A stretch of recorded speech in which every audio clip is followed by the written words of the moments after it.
प्यारे बच्चों, नमस्कार। आज हम सामाजिक विज्ञान का एक नया अध्याय शुरू करने जा रहे हैं, जो कि इस प्रकार है। भारत में राष्ट्रवाद। सामाजिक विज्ञान का अध्याय 2, जो कि विषय इतिहास से संबंधित है। इस अध्याय का नाम है भारत में राष्ट्रवाद। तो सर्वप्रथम इस अध्याय को समझने से पहले हम कुछ प्रमुख शब्दावली को देखेंगे।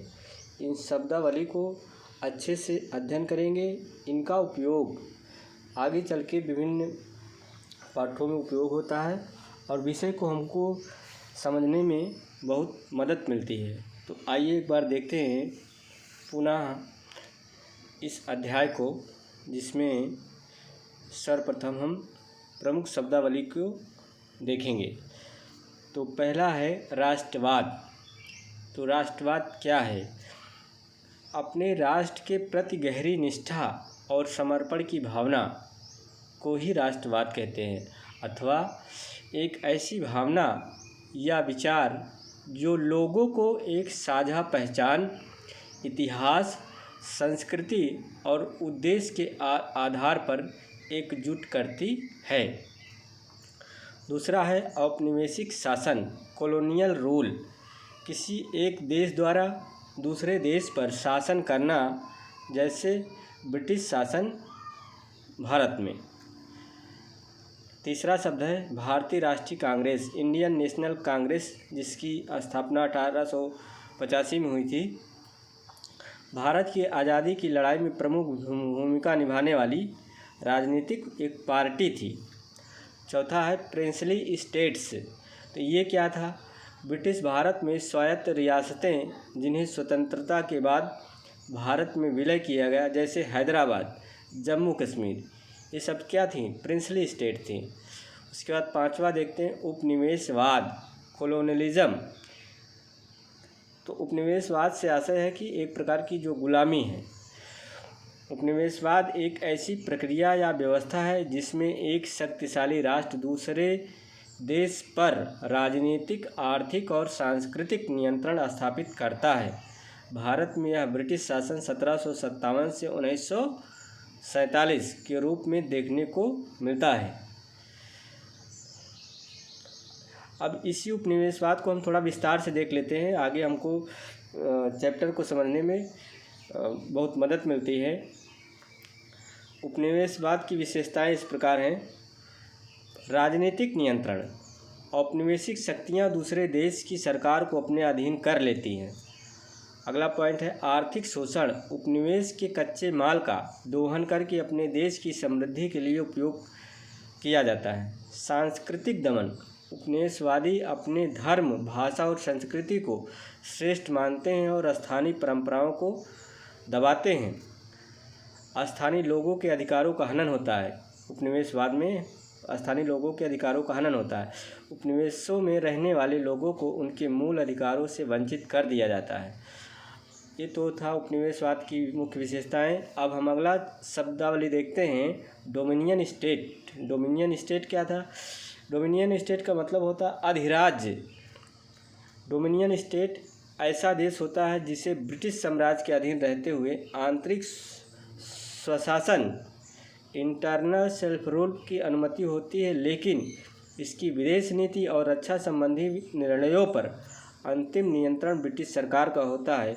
मुख्य विशेषताएं इसकी है, आंशिक स्वतंत्रता होती है। देश अपने आंतरिक मामलों जैसे कानून, शिक्षा, प्रशासन में स्वतंत्र होता है। अब इसी डोमिनियन स्टेट की विशेषताएं इस प्रकार हैं। ब्रिटिश सम्राट का प्रभुत्व। देश का औपचारिक प्रमुख ब्रिटेन का राजा या रानी होता है। संप्रभुता नहीं होती। पूर्ण स्वतंत्र राष्ट्र नहीं माना जाता। अंतर्राष्ट्रीय निर्णय लेने की स्वतंत्रता नहीं होती। एक देखते हैं भारत और डोमिनियन स्टेट, इसका क्या आशय है? 15 अगस्त 1947 को भारत को ब्रिटेन से डोमिनियन स्टेट का दर्जा मिला था। भारत 1947 से 1950 तक डोमिनियन रहा, जब तक कि 26 जनवरी 1950 को भारत का गणराज्य नहीं बन गया, अर्थात संविधान लागू नहीं हो गया।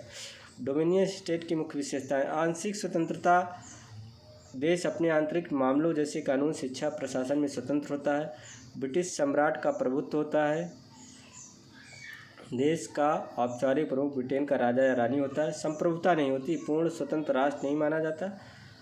अंतर्राष्ट्रीय निर्णय लेने की स्वतंत्रता नहीं होती है। अगला शब्दावली है स्वराज। स्वराज स्वयं का शासन महात्मा गांधी द्वारा स्वतंत्रता के लिए दिया गया विचार था। उसके बाद 8वां है असहयोग आंदोलन, नॉन कोऑपरेशन मूवमेंट।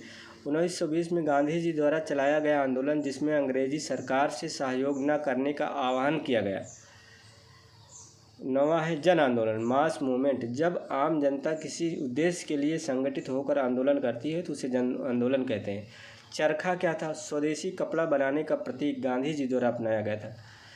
11 नंबर का है स्वदेशी आंदोलन, स्वदेशी मूवमेंट। देशी वस्तुओं को अपनाने और विदेशी वस्तुओं को त्यागने का आंदोलन है। 12वां बहिष्कार, विदेशी वस्तुओं को त्याग करना और स्वदेशी वस्तुओं को अपनाना, इसे बहिष्कार कहते हैं। 13 धार्मिक व सांप्रदायिक एकता, सभी धर्मों और समुदायों के लोगों को मिलकर स्वतंत्रता संग्राम में भाग लेना।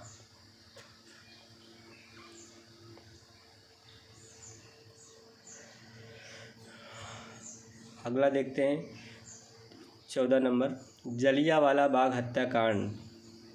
13 अप्रैल 1919 को अमृतसर में जनरल डायर द्वारा निहत्थे लोगों पर की गई गोलीबारी या की गई कार्रवाई। 15 देखते हैं रॉलेट एक्ट 1919 का कानून जिससे ब्रिटिश सरकार बिना मुकदमा चलाए किसी भी व्यक्ति को गिरफ्तार करने की शक्ति मिल गई थी।